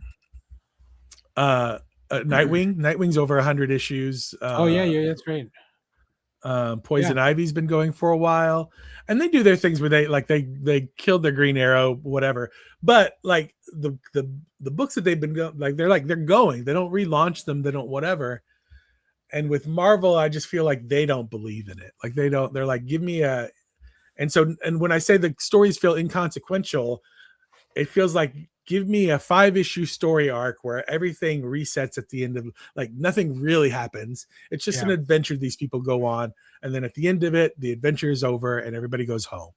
And I'm just like, it's fine for what it is, but it's not, I feel like it's not really worth the whatever, $5, $10, $20, $30 I'm going to end up spending on it, you know? Yeah, and I think Alan does try to give you a little context on Colossus, but it's not like if you don't have that big emotional weight, especially if you didn't like there was a 10-issue series for Magic prior to this that Alan was also writing, and I Yeah. really like that. It really kind of deals with the Dark Child and Ileana coming to peace with some of that stuff. So it's very interesting. But if you don't have that context behind in the series, I can see how it's almost like it's kind of hard to get through the door. As much as you may like both of the characters, although I do think she captures the relationship between them really well, as far as It's siblings, not, right? yeah, and it's somebody that I like when you think about it, because she does do a good job of like covering that. Because Ileana, I mean, they were really close, but there's a huge age gap between them. Yeah. And so he almost has like a paternal thing with her. But then he leaves to join the X-Men right around the time, and she's probably like 5 or 6 or something like that in the book, I'd guess. And then she immediately gets kidnapped to hell. Yeah. And then she does it, and then she pops back up like in the timeline, not in this book, but in the Marvel timeline, she then becomes a New Mutant. So like her whole youth is kind of kidnapped from her. And it is interesting when they go home, because she's like, well, I don't really have a tether to Russia, because I was only here for the first few years of my life, and then I spent the rest of it growing up in hell. Or she was with the New Mutants. Right. I also think that at this point, she's probably been an X-Men longer than Colossus has, because he was gone for all those years. But she was with Scott's, she was with Scott's team back when. What was that? Yeah, Scott's Tots. She was one of Scott's Tots. Scott's Tots during the revolutionary uncanny Bendis era. Yeah. So I don't know. We are getting a Cyclops book pretty soon, so maybe we can get Scott's Tots back. I think it's really good for people that, like, for me, I might know too much and not enough. Like of recent, like I might know too much from the past, and it just gets in the way for me enjoying this book. Right. Yeah, and I've been reading Alan's Magic forever, so I'm like, this just feels like the next issue after that issue 10, right? So yeah. But at the end of issue 10, did you feel like are you going to remember this in like 10 years, like this run? Maybe for Magic, because it does, like I said, it brings closure to the Dark Child being like an antagonist to Ileana, as opposed to just like maybe they should work together. they inhabit the same body, and they are codependent on each other. Maybe they should be chill. Maybe I should reach I should probably go back and read the first one. You should read it. I think it's because that seems like it's more interesting than this one. This one feels like it's just it's definitely a lot more like Magic with a C base too, which is fun to see, because Magic with a K is usually just like an X-Men shenanigans, but this one's actually about the occult and her powers that are based on the limbo part of it, not so much her. I don't even know what her mutant ability is, other than, I guess, is it summoning the soul sword? But the soul sword's a thing. Is she a mutant? I think her mutant. Yeah, she's a mutant. I think her mutant ability is the teleportation. Oh, okay. I thought that was part of the soul sword's powers. Okay. But the soul sword and the Dark Child stuff, all the magic stuff is. But I think her. Yeah, I think it's just her teleportation is the thing. Got it. Okay. It's been it's been a minute. Cool. Oh, I also forgot she was Phoenix for a while there in those the AVX crossover. Yeah, so she's had a huge role in the X-Men over the last decade. Colossus was the Juggernaut for a while there too, when that was happening. I forgot about that. When he got the gem. So yeah, cool. All right, you said you're done except for the pick of the week. Yeah, I got a stack of unread comics that I still need to get through. Let me go through the ones I've read. I'll let you go through your unread. We'll go through my unread, and then we'll talk about picks of the week. I'm telling you, big week. I'm still reading The Twilight Zone. This is the one by Nate Powell. If you don't know Nate Powell, he wrote the March books as well. Yeah. Wow. It's another great issue. Just this one definitely has a lot more to deal. It deals with a family and kind of like what happens when they have different ideologies and, maybe politically and in other ways. So like probably very, very timely. This is from last week, but I did finish reading it. Blink and you'll miss it. The last issue of that. You can go check out a full review of that on the channel. Speaking of full reviews, Event Horizon Dark Descent came out this week. God, I really like this book so much. Thank you to all the people. There was a few people that commented on the video where they're like they enjoyed it as well. So I'm telling you, dude, it's super. It's fucking gnarly. You guys are sickos. Like Tristan Jones. Like I'm not usually somebody that gets into that kind of stuff, but this book got me. Godzilla number 7. We are in a post-Godzilla era in this world. If you didn't read issue number 6, there was big changes to the world. So yeah, this was fun. Tim Zilli, I think he's still doing really cool things, and putting a big twist on the world. Are we getting? Is it Ghost Godzilla? Do we get a Ghost Godzilla? Ghostzilla? I don't know. Ghostzilla? Maybe something kind of like that. Actually, the Supernatural Valentine's Day special. This is cover D. What cover is this? This is by Pasquale Qualano. They also did a blind back for this, I think, but I just picked this cover up. It was the one I liked the most. This just feels like if you ever watched Supernatural and they had a holiday episode where it was themed around a specific holiday, that's all this is. This is written by Pretty Chiber. I've heard some of her stuff. I mean, I've read some of her stuff. I think she does some like young adult books with like Spider-Man and stuff like that, but you can tell Supernatural fan. And then this is the art you'll get on the inside too. That's why I bought the cover. And then the last book I read, and this is another book that might benefit from you reading the previous iteration, Storm Earth's Mightiest Mutant. This is really cool DK1 cover. Okay, I'll be curious to know what you think. Have you been reading the previous iteration of Storm? No, but I have them all. Well, I don't have. So my roommate is a big Storm fan. Okay. And so when he found out Storm had her own comic or was coming out with her own comic, like whenever before it launched, I was like, well, I'll just add it to my pull list and I'll just give them to you. Call him a Storm Chaser. Call him a Storm Chaser. So we've been pulling it. I've been pulling it, and then I would just hand it to him. And then I started hearing like about 5 or 6 issues in, I started flipping through them before I started handing it to him. And I was just like, I should have been reading this before I started giving it to him. And so now that we're at a new number 1, I'll still give him this comic eventually, but I'm going to read it first. And I'm going to find out where in the house that he's put all the other ones. Go back to the other ones, redeem the code so you can read it. And then, yeah. And also really cool. Like this is not related to the Storm book. The Storm book is really good. It's pretty gnarly too. Like I like how they've kind of put Storm in this like almost as in the pantheon of gods, even though she's not technically a god. Kind of, I don't know. It's hard, but we get this really cool Dan Abnett preview for the Imperial Guardians with Captain Marvel. I think that's Nighthawk. Is that right? Yeah. Darkhawk. Gamora. Amadeus Cho Hulk, and then of course the Cosmic Ghost Rider. So it is Hulk. I couldn't tell if that was Hulk or Hulkling. Yeah, no, it's Hulk. And then in the back, a Wonder Man series is coming by Gary Duggan and Mark Buckingham. So like, and then of course Captain America continues to be badass. So like, I'm telling you, Marvel's onto something. They're riding the ship. I'm definitely buying and reading more Marvel than I was at the end of 2025. Like those last 6 months of 2025 were very trying for Marvel.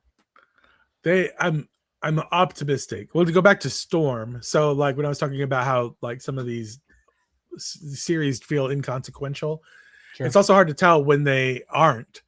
So like I would like to go back and read Stephanie Phillips's Phoenix because it's very because that feels like it's like, you know, it has some meat, the original Storm.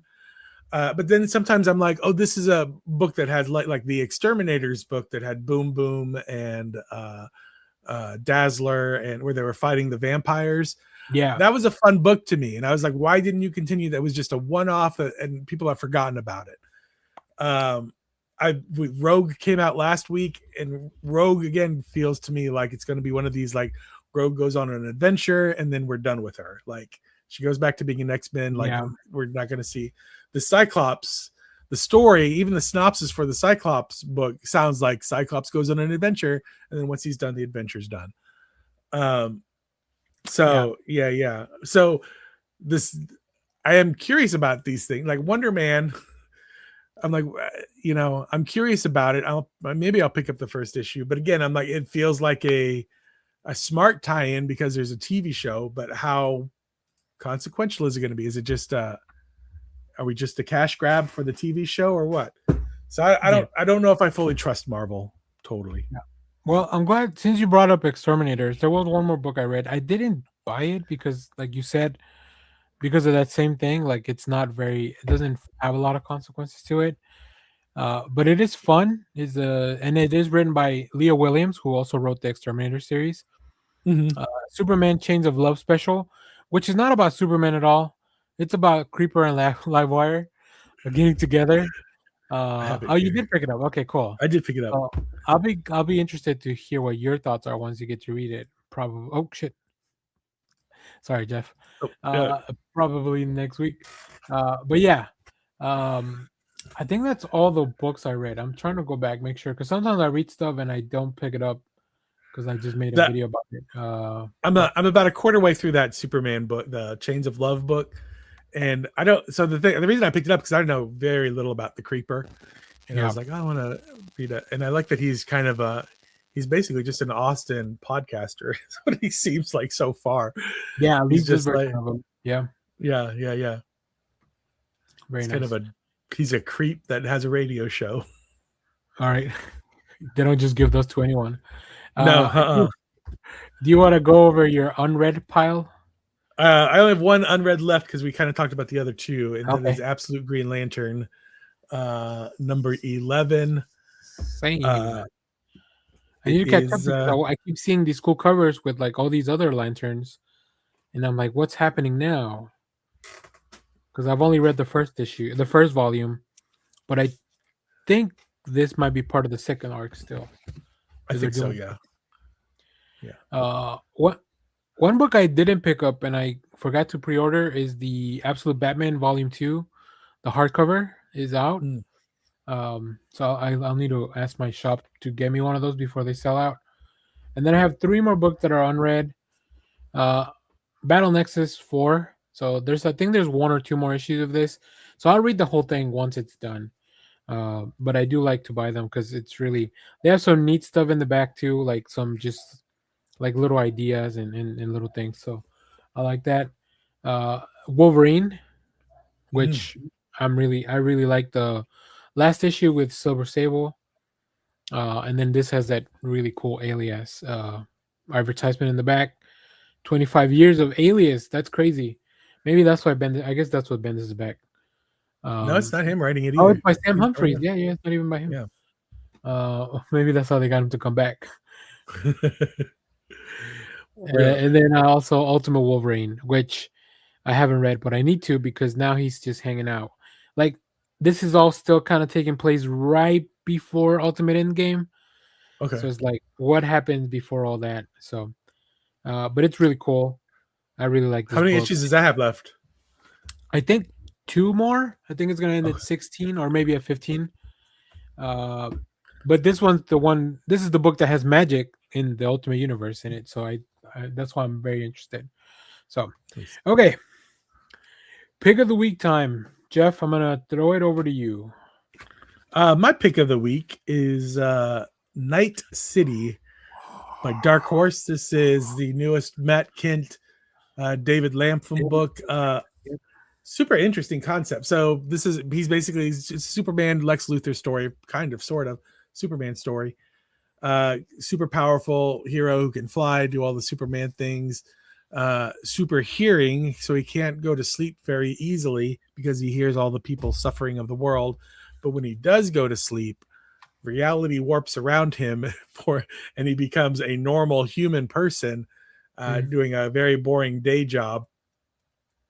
And the villains from his superhero reality find out that he is warping reality and they can kill him, that he is easily killable when he's in his human form. They just have to be able to remember that they've warped reality to kill him. Super cool concept, and It's one that's fantastic. very, very difficult to explain out loud to people. But I love it. I'm super hooked on it. I really like Matt Kent works anyway, so Yeah, so that one I didn't pick up physically. I did read it because I did a review for it, thanks to Dark Horse. But I feel like that one's one I'm just gonna. It's only 3 issues, so I'm just gonna grab it when it's all yeah. collected. It does remind me, and I don't know if you ever saw this. There was a TV show called Awake with Jason Isaacs. I've seen it, but I haven't seen the show. But Okay, so here, let yeah. me.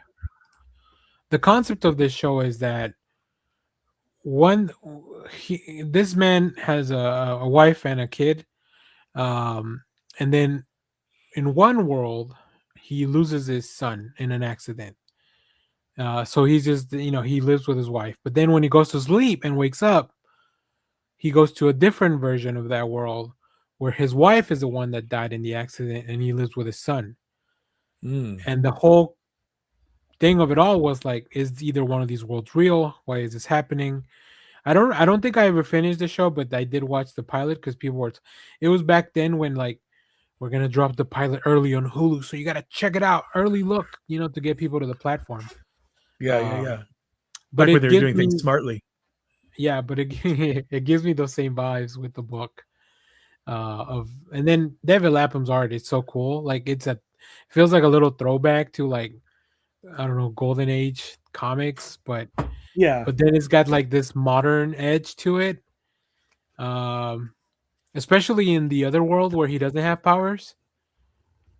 Yeah. I mean, look at that. Yeah. It's so cool. Like, I think one of the worlds feels like maybe like 90s Image, and the other world feels like the classic, I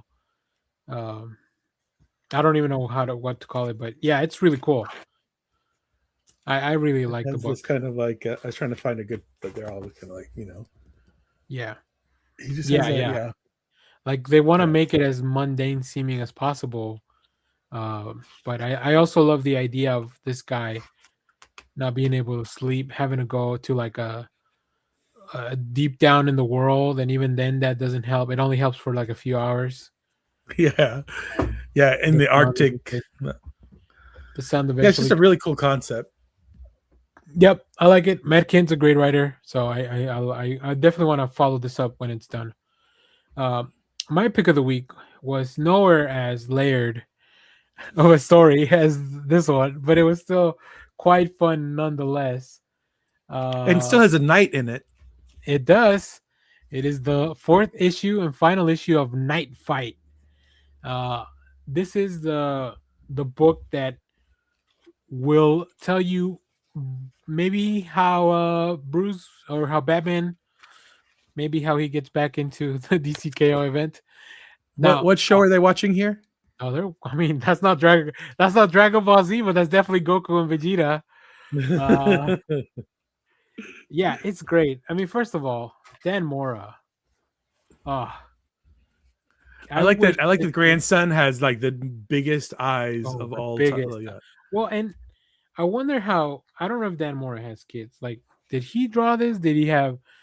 Like, it's a really quick story, and it has all the Easter eggs. You remember Goliath, the little the gargoyle thing that he had for a while? I don't know where that is now, but it just tells you how Damian in this world became Batman, but it's told through the eyes of his son, Alfred. That's right. He named his son Alfred. That SOB is gonna make me cry immediately. Bruce is just living like he's hanging out with his grandson, something he probably never even thought would be possible. I do kind of love the idea that Damian may be the best Batman out there, like out of the 4. Like he was able to do what Bruce never could. But then of course Tim did a good job. I think Tim did a good job. Tim did not get enough screen time. That was my other complaint about this series. Yeah, he got like 2/3 of an issue because it started off with finish on Red Hood stuff, and then it ended up with introducing Damian stuff. Yeah. So Tim does not. But then their fight Once again, Tim gets the short staff of the Robin. That's right. No wonder he doesn't want to be Robin anymore in the main Yeah. book.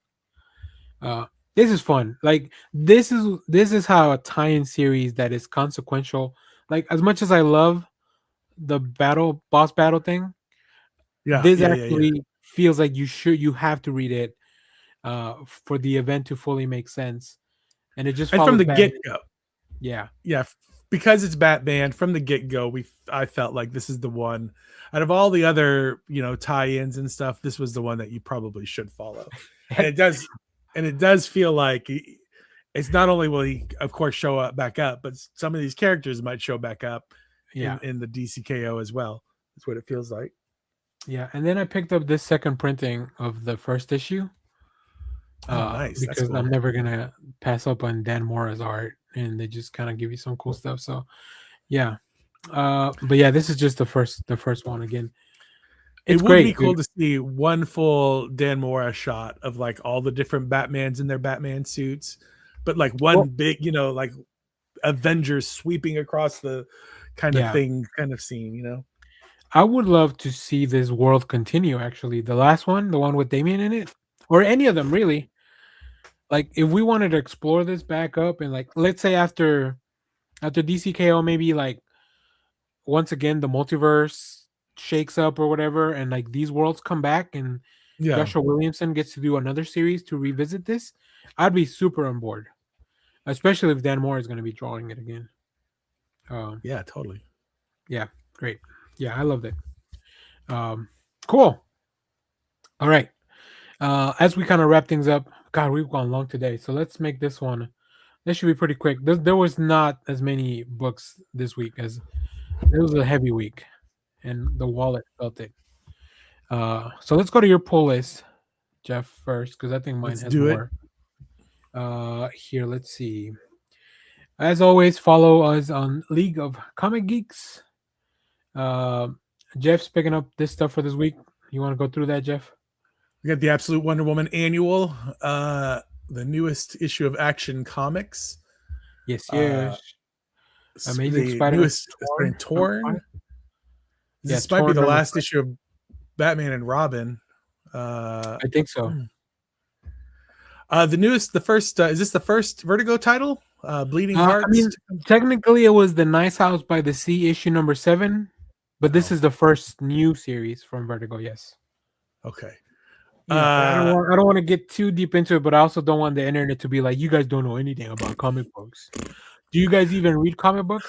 We've just talked about them for an hour and a half. I think we read some comic books. You guys ever had a page fall out of the middle of your comic book because Marvel stapled them so bad? Yeah, live the newest issue, live on camera. DCKO. I really like the Ordained. The Ordained number 1. It's John Wick, but he's a preacher. So Ordained number 2.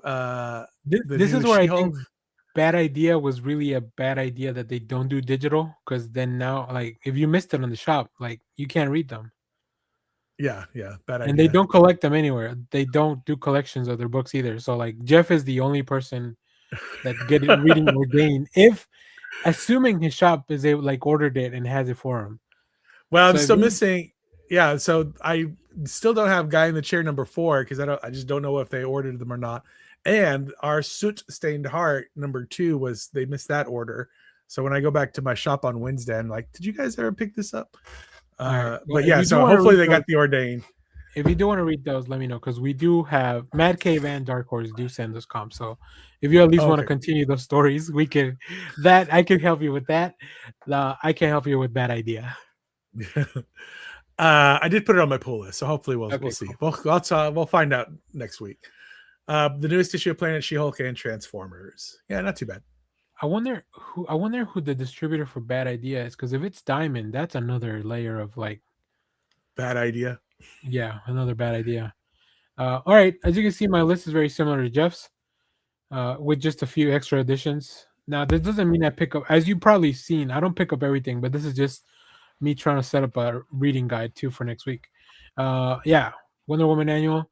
Barbarian Behind Bars. I did put this on our folder. I think you guys are going to enjoy this, which is why I wanted you guys to check it out. We had a really big show yesterday, so I wasn't expecting everyone to check it out, but Yeah, more barbarians.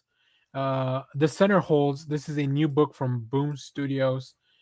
The thing about this one is by Larry Hama. Oh wow. Yeah, I G.I. don't know. Joe's own.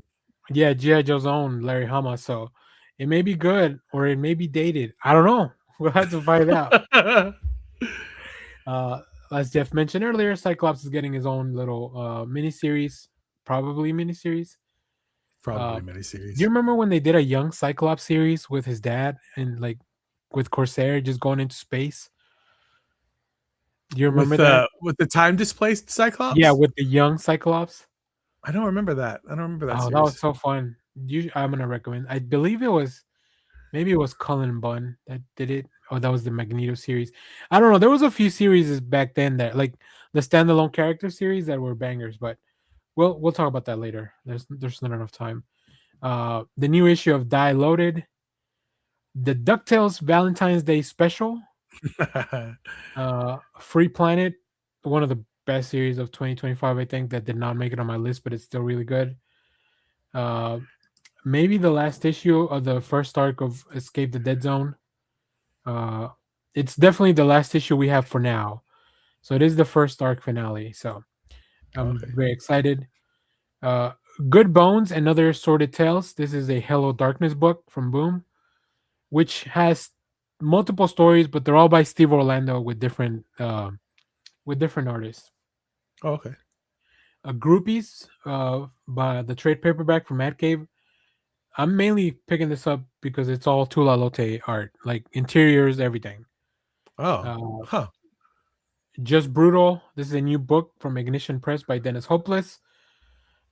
This one's really fun, actually. I did get a chance to read it ahead of time. Crypto, The Last Dog of Krypton. The reason I put this on my list is so I can actually now remember to read it. Moon Knight #1. Mark Spector, Moon Knight #1. Sorry. Is this also by Jed McKay? Did they reboot him again? They sure did. God. This is like the fourth. This is the fourth Jed McKay Moon Knight series, I think. Yeah, see? Marvel, you're such a rascal. Planet She-Hulk, Gotham City Sirens, Love Hurts, Teeny Howard book with Babs Tarr art. It's really good. I did get a chance to read that one already. The Jar Jar Binks one shot. I believe this is a one shot. Yes. There's no way he can carry on a full ongoing.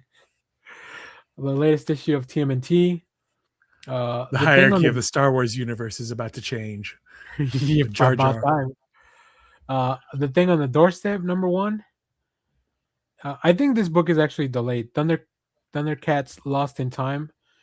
It might be delayed, I think. Torture Hearts, another anthology. But this one's by Oni Press for Valentine's Day. Transformers, Ultimate X-Men, and then last but not least, Wade Wilson Deadpool #1, written by Benjamin Percy with art by Jeff Shaw. You are damn right I'm picking that up. And I'm gonna force. He's supposed to be serious in that one too, right? Yes, I serious think so. Deadpool. Dangerous, Unhinged, and Deadly. And look at all the Deadpool covers. Of course, we're gonna close with a bunch of Deadpool covers here. Oh, that's a cool one. I do like when they flip the cover to horizontal. You know what? Here's my big thing. I've just never been a Deadpool guy. Oh, really? But are you a Gary Duggan guy? I am a Jerry Duggan guy, and I know he had that classic. Him and is it Brian Posehn had a real long run on Deadpool that is. I feel like that more than that, and maybe the Joe Kelly, whoever it was that had a long run on Deadpool, are probably the most Deadpool-y Deadpools, I think. And I've not read either of those. Like Deadpool for me is like I met him when Rob introduced him to us, and then he kind of picked him up. I liked him in the Reminder X-Force stuff. Yeah, he's very good. He plays well with other characters, I think. Yeah, I like it when he pops up in other stuff. I've just never read his own. Like I've just never been able to get into his own. Well, this might be my favorite one. I might pick up this Vincentini cover. I will say, when the Marvel Now thing rebooted back in 2012, the first arc of Deadpool, and I think that might be the one you're talking about with Brian Post. Well, another iteration of their redo. Mm-hmm. The first arc was him, Deadpool, fighting undead presidents coming back to life. Yeah. And I've read that issue. Yeah. So like Okay. there's like a couple of ones where I'm like, oh, this is fun, but like it's not totally my thing, but yeah. Well, I'll let you know how it is, and then see if I can. There might be a cover cool. That's why I show you the covers, because sometimes you look at the covers and they're like, "Damn, that's cool. Maybe I'll pick it up." So I'm just trying to nudge you into the that Nakayama cover. If I run into it, could be convinced. Yeah. Cool. Well, that's it. We did a show. We got a show, and then we got a. Are you doing any any Super Bowl? You're watching it with your home with your roommates? Do you guys do anything for the Super Bowl? Did you already put on the Smokies on the? The old Smokies already in the crock pot. No, I might watch it in. I like have it on in the background because I like sports enough. Usually, the first half of a Super Bowl is not great because all the players are too nervous to it's a lot of drop passes, and usually the first quarter is not the greatest to watch. Here's the move, Jeff. You put it on in the background, and then you read that Magic series. Yeah, or the Storm series. I love that's how I don't watch sports. I just have sports in the background, and I read comics, and then I look up when something cool happens. That's kind of how I do it, because you listen to the audience, and then they're going to show a replay. So yeah. Well, I might go. So my comic shop actually has a Super Bowl thing. Like Sean at Sanctuary Books, they love doing things where if it's like a holiday, he'll just have some stuff at the shop for people to come hang out. So I might do that. Maybe leave before halftime and come watch the rest with my family. Nice. Right in time for the Bad Bunny concert. So, well, there you go. We did it. Right. Come back on Tuesday evening. I'll put up a show as soon as I can get all the information together. But we should be talking to creator Josh Trujillo. He's been on the show before. He was great, and we're gonna talk about apes with him. And Jeff's got all these questions that I'll have to go through. Make sure. Yeah. Exactly. So, but okay. Cool. It's just a bunch of pitches. Yeah. This is just trying to break into comics. Yeah. So cool. All right. Well, thanks for watching, everyone. We'll see y'all next time. Bye-bye. The most important thing in life will always be Hey, Bebo. Little loves you. Simon Center, get the fuck out. All right. Bye. Get out of here, you weirdo.